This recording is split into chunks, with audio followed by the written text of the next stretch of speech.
about Alzheimer diagnostics, we are very lucky to have biomarkers that are really reflecting the core pathologies.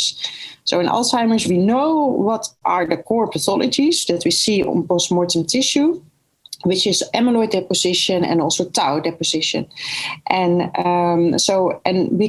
we can measure tau concentrations in CSF, and the pathological tau isoforms, they are increased in CSF.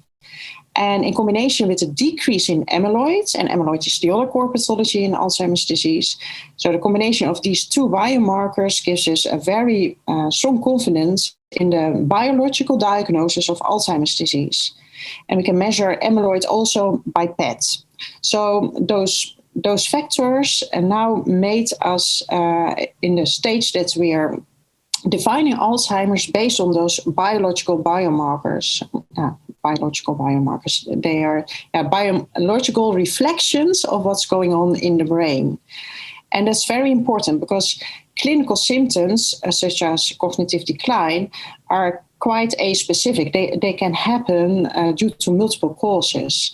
And that's why it's so important to understand what the pathology is in a specific patient, because you can then treat that pathology, and you want to be sure that the person has this pathology before you treat them.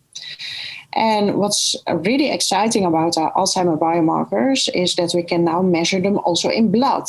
There are now ultra-sensitive technologies that enable us to measure those Alzheimer proteins also in blood.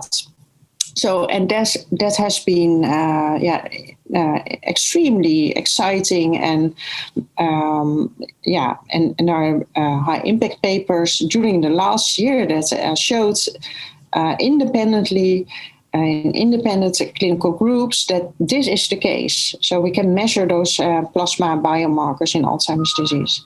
So I think that's one of the most exciting parts in Alzheimer's disease, at least for the past year.